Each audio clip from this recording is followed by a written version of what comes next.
Hello, I'm Kristen Reyher, a reader in veterinary epidemiology and population health at the Bristol Veterinary School. And for the next few minutes, I'm going to tell you a little bit about antimicrobial stewardship and how we deal with it in veterinary medicine. I'd like to start with some information about how veterinarians use medicines responsibly. We're quite aware of things like antimicrobial resistance, and it's something that we think about when we're prescribing antimicrobials in the same way that medics would think about it. However, we're also quite aware of animal health and welfare, and so we need to use these important medicines in order to cure animals and treat animals when they're ill, and to ensure that we can do that for their welfare so they don't suffer with bacterial infections. Another job of veterinarians, especially those in livestock, is to safeguard the food supply. We need to make sure that food is healthy and safe for the human population, and so treating animals effectively and withholding their products when they've had medicines used on them is an important part of what we do in our jobs as well. Similarly, food quality and safety, we want food to be safe and we want it to be of high quality so that consumers will continue to buy it and trust in it. So that's something that we as veterinarians, when we're prescribing, have to think about. We also obviously think about the environmental impact, not only of the industries with which we work, but also about antimicrobials that are used in animals that might be passed out in the urine or the feces, spread on land, or somehow else make it into the environment.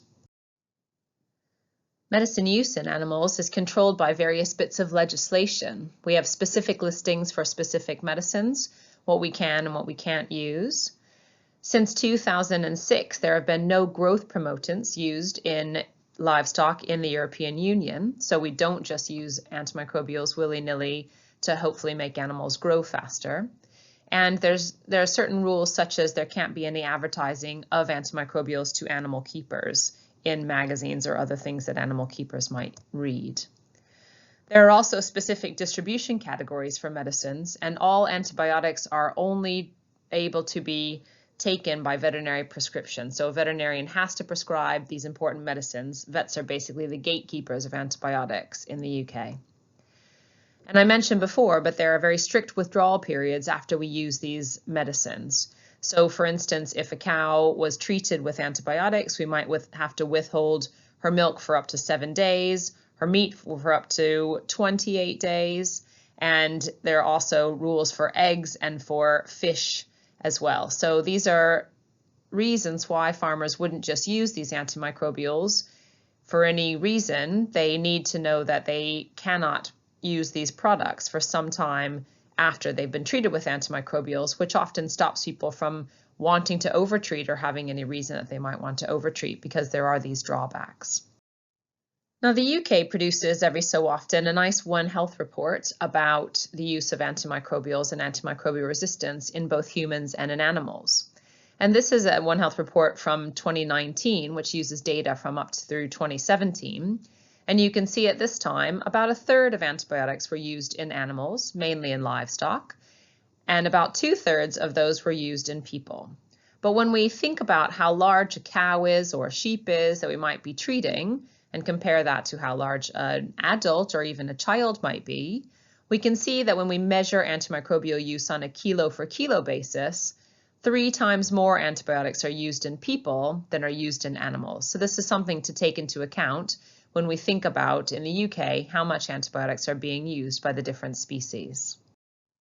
And over the last few years, we've really been on a journey about antimicrobial resistance, both in the human realm and in the livestock industries and the animal industries. In 2013, the UK launched a 5-year strategy on antimicrobial resistance.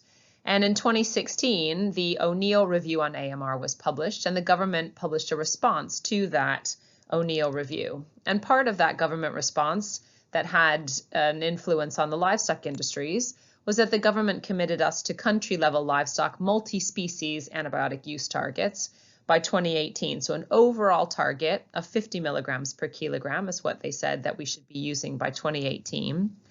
And the government also said that different livestock sectors, so fish or dairy or beef or poultry, needed to have sector-specific reduction targets by the year before, by 2017. So really getting those individual sectors to work on what their targets could be in order that all the sectors taken together would have an overall country level antibiotic use target by 2018. So the way the UK livestock industries went about this was by getting the different sectors together and addressing the issues that were a problem in each sector. So you can imagine that the challenges in the pork industry, raising pigs, were quite different, for instance, from fish or for dairy cattle. So there are different ways that these animals are managed and reared, and different diseases that they get, and so different reasons why antibiotics may be needed to be used to treat them. So these different sectors came together and decided for their sectors what were the targets they were going to set and how they were going to achieve those targets. And actually, we achieved that multi-species nationwide target of 50 milligrams per kilogram 2 years early. We were able to do this by 2016, and this was all done voluntarily through the sectors, through the industries themselves. Although the government had this response and said, you're going to need to have some targets, the industries came to the fore and really did these things themselves very voluntarily.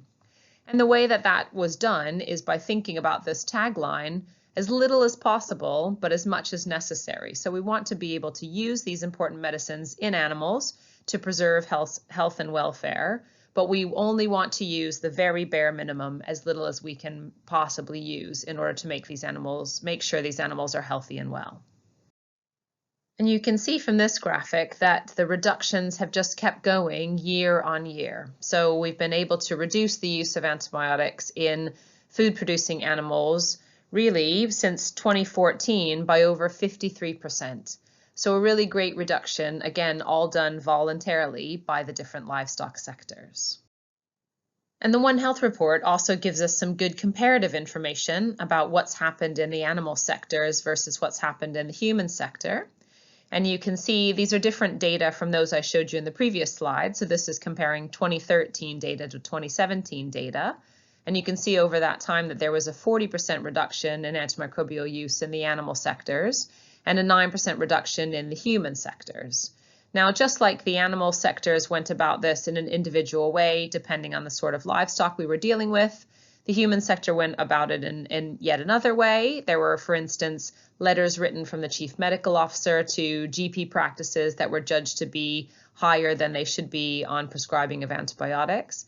But there's some really great shared learning that we can take between what's done in animals and what's done in humans and really get some great results in thinking from a One Health perspective. What can we learn each of these species from one another?